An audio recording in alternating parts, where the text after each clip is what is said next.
Imagine this. You're lying in bed, lights off, phone down. From the outside, everything in your life seems fine. But inside, there's this dull ache, a heaviness you can't explain. A quiet sense that something's missing even though you don't know what. You're not alone. Millions of people are walking around with that same invisible weight on their chest. Anxiety, disconnection, a strange emptiness that no success, no validation, no distraction seems to fix. And here's the hard truth. It's not because you're broken. It's not because you're lazy, unmotivated, or ungrateful. It's because you've buried a part of yourself. A part that never stopped speaking. A part that's been silently calling you back. Carl Jung called it the shadow. It's not evil. It's not something to destroy. It's the pieces of you that got pushed into the dark because the world told you they weren't acceptable. Your anger, your sadness, your fear, your boldness, your sensitivity. Everything that didn't fit into who you were supposed to be. And here's the paradox. The more you avoid your shadow, the more it runs your life from the background. Not consciously, but emotionally, through anxiety, through burnout, through that constant sense of not being enough. So what if the part of you you've been avoiding is the reason why you feel so lost, so anxious, so empty? This isn't just psychology. This is about mental health, self-healing, and coming home to the parts of you that got left behind. Because you can't heal what you keep pretending doesn't exist. And maybe, just maybe, the peace you're searching for isn't in doing more, but in facing what's already inside of you. Let's talk about the shadow, and why meeting it might just be the beginning of everything. The shadow. What if the part of you that feels lost isn't broken? What if it's just been exiled?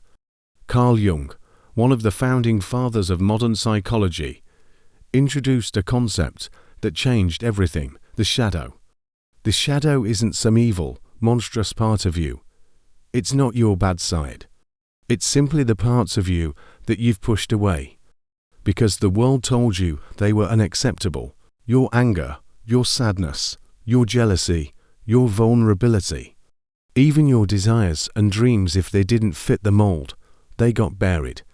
And over time, we forgot they were even there. But here's the thing, the shadow doesn't disappear. It lives on in your anxiety, in your overreactions, in the way you sabotage your own joy. In the emptiness you can't explain even when life looks fine. This is why mental health isn't just about fixing symptoms. It's about facing what's been hidden. The shadow is the part of your inner self that you had to abandon to survive. Not because you were weak, but because you were smart. You adapted. You learned what was safe to show, and what wasn't. But what once protected you may now be what's holding you back. Self-healing doesn't mean becoming someone new. It means reclaiming the parts of you you've denied for too long. So know your shadow is not evil. It's not something to fear. It's a message, a memory, a mirror. It's the doorway to your deepest power, your truest voice, and the emotional freedom you've been craving. When you finally stop running from your shadow, you stop running from yourself. The shadow, why you feel lost, anxious, and empty. Have you ever asked yourself, why do I feel this way when everything looks fine?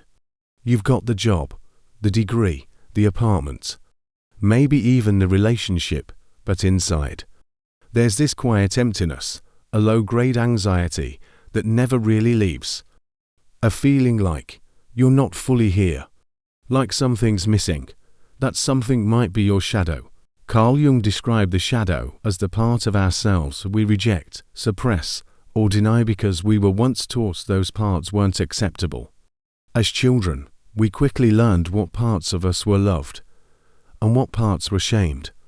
Maybe your anger got labeled bad, your sensitivity felt like weakness, your boldness was too much, so you pushed those pieces down.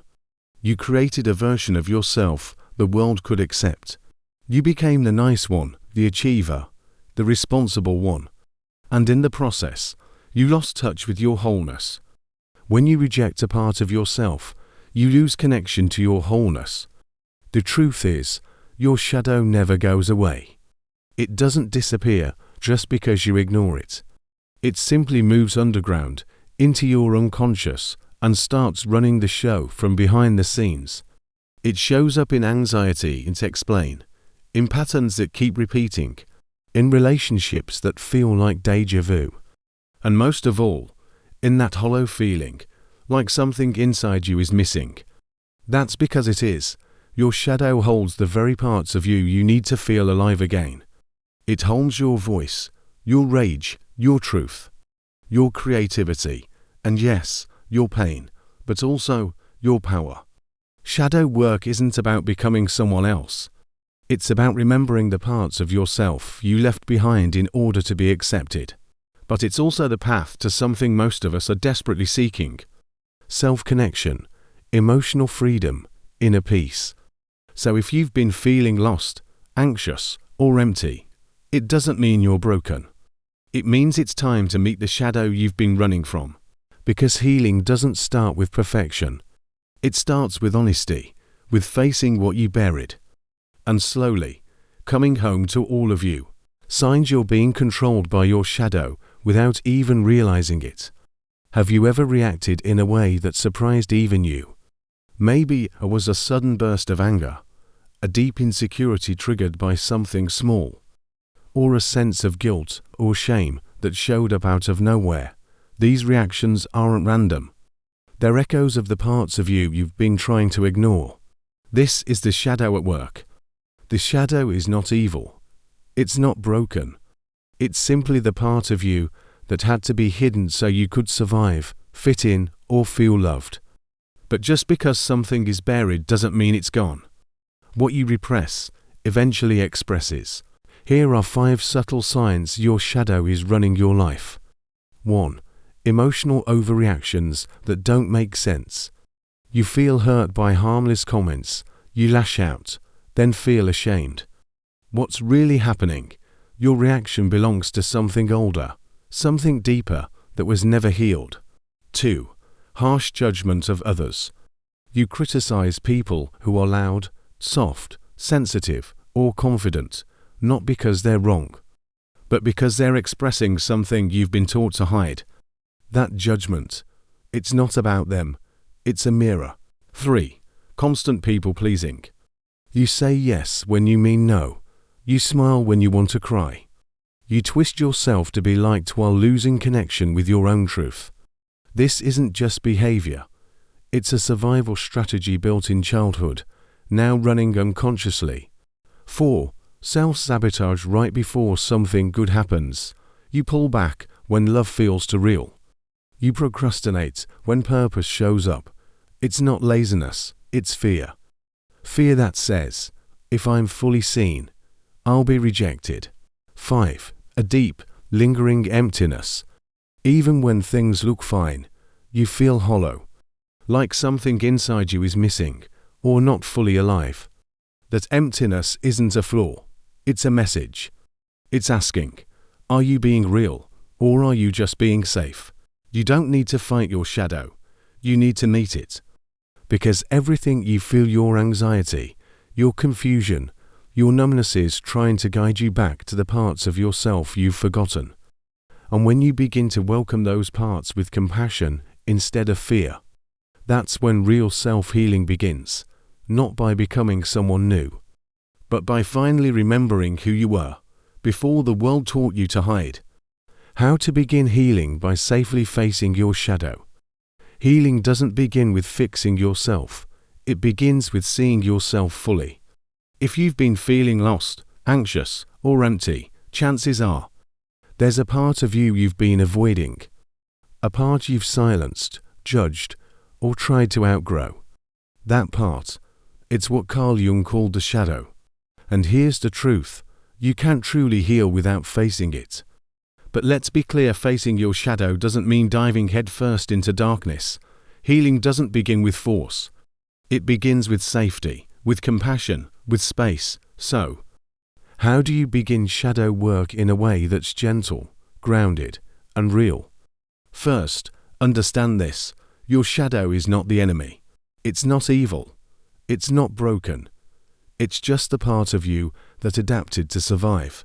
It carries your repressed emotions, unmet needs, and silent truths. It formed when you were too young to know what to do with pain, so you buried it. Now, years later, it shows up in ways you don't expect. Through anxiety, self-sabotage, emotional triggers, and inner emptiness. The key is to meet it not with shame, but with curiosity. Instead of asking, "What's wrong with me?" try asking, "What is this part of me trying to protect?" Because every shadow begins as a form of protection. Step 1. Start noticing your patterns, not to fix them, but to witness them.